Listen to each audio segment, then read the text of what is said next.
नमस्कार, प्रणाम आप सभी को। कैसे हैं आप लोग? जय बिहार आप तमाम लोगों को। और मेरा नाम राणा दीपू सिंह है और हम जाति से राजपूत हैं और स्वर्ण बिरादरी से आते हैं। अब आप तमाम लोग ये सोच रहे होंगे कि आज वीडियो शुरू करने से पहले ही हम अपना जात का बात काहे कर रहे हैं। तो बात कुछ ऐसा है कि हमारे राज्य बिहार में जाति गिनने का काम जो है सरकारी साहब लोग द्वारा शुरू हो चुका है। और इसको काम को कौन दिया है? लोग हमारे मुख्यमंत्री नीतीश कुमार। हमारे जो बगल में बैठे हैं इनका नाम है पुरुषोत्तम साम्राज्य गुप्ता जी हैं और ये ओबीसी बिरादरी से आते हैं।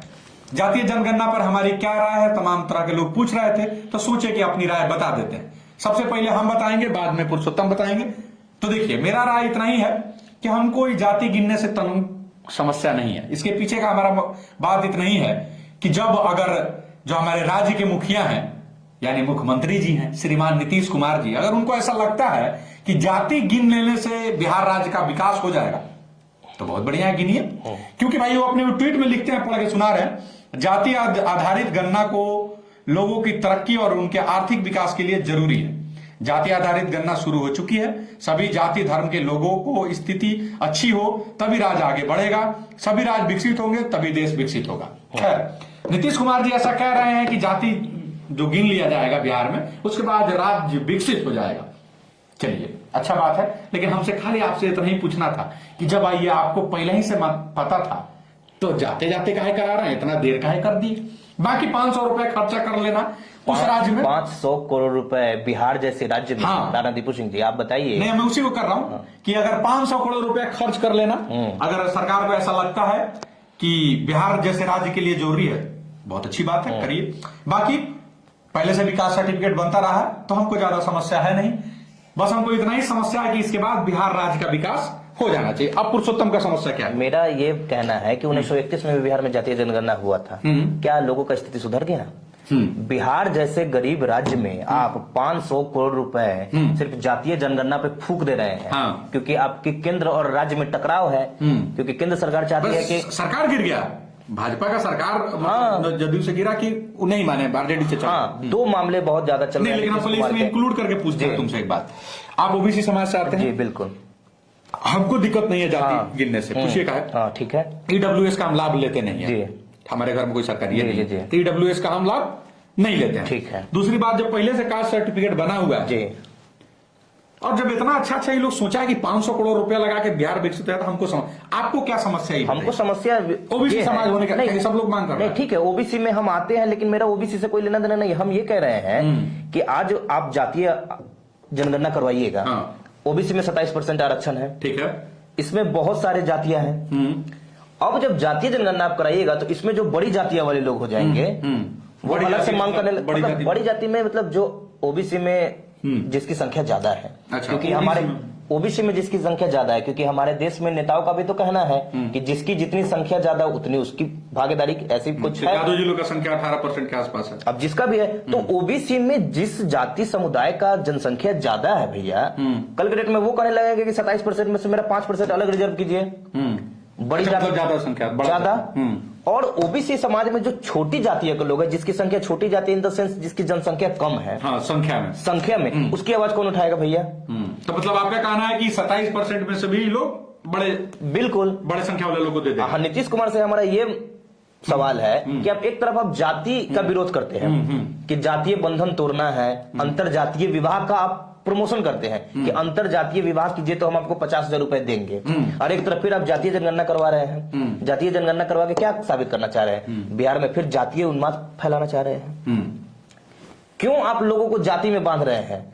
अगर जनगणना ही कराना है ना कि आप उनका ट्वीट नहीं पड़ेगा, बिहार विकसित हो जाएगा। वही नाम कर रहे हैं कि अगर आपको जनगणना कराना ही है तो बेरोजगारियों का जो संख्या है बिहार में, हमारे जो युवा बेरोजगार है उसका तो एक आकलन करवा लीजिए आप, जनगणना करवा लीजिए। अभी हाल में आप देखे होइएगा कि बिहार के सड़कों पर छात्रों को दौड़ा दौड़ा कर पीटा गया है।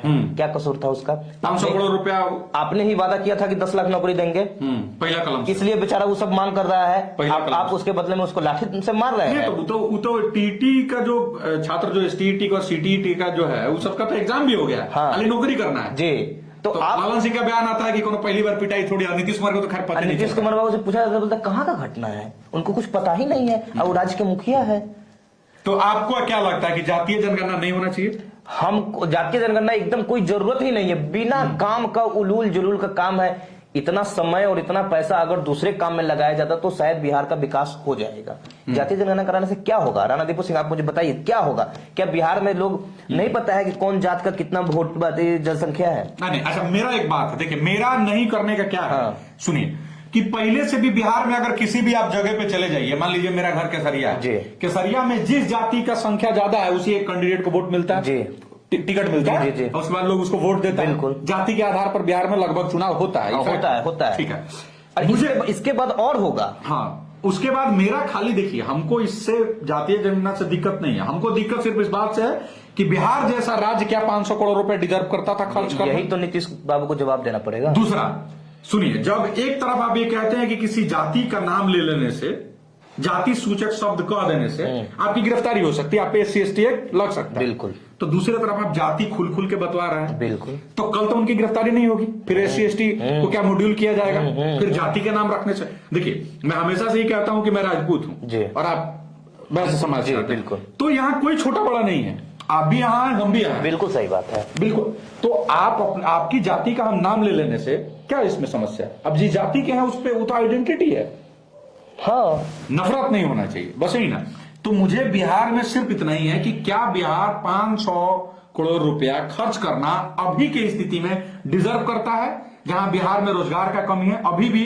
अब नीतीश कुमार का दूसरा ट्वीट अभी हम लोग तुरंत पढ़ रहे थे कि पंजाब में 5 आदमी क्या है, बिहार का मजदूर मर गया है। तो ये ट्वीट जब आप लिखते हैं तो वो 500 करोड़ रुपया जो है आप उस पर क्यों नहीं खर्च करते हैं कि लोक पलायन का है नहीं? बिल्कुल सही बात है। और आप जाति गिन लीजिए, आप गिन लीजिए जाति, और एक काम करिए 500 नहीं 1000 करोड़ रुपए खर्चा कर दीजिए, लेकिन लिखित साला सिक्योरिटी दीजिए कि बिहार इसके बाद विकसित हो जाएगा। सही बात है। आपने बिहार में रोजगार लगवा नहीं रहे हैं, विकास का कोई प्रोजेक्ट लगवा नहीं रहे हैं। नीतीश कुमार तब सरेंडर बोल चुके हैं कि हम है नहीं, बात अब 500 करोड़ रुपया जनता का पैसा आप फूक रहे हैं। तेजस्वी पे आपका क्या विचार है? तेजस्वी जी तो अपना लगे हुए हैं कि जातीय जनगणना आ जाएगा तो उसमें जात का सारा चीज क्लियर हो जाएगा और उसके बाद फिर अपना चलाएंगे जाति की राजनीति, पॉलिटिक्स। आरजेडी पे आप जात का मानते हैं कि आरजेडी जात? हाँ बिल्कुल, उनका MY समीकरण है, और फिर उसके बाद जब सारा सेगमेंट में अगर आ जाएगा कि ये जाति ये जाति ये जाति इतना इतना है, तो फिर उसमें जातीय गठजोड़ बनेगा, जातीय गठजोड़ बनेगा, फिर सामाजिक न्याय लोगों को कहां से मिलेगा?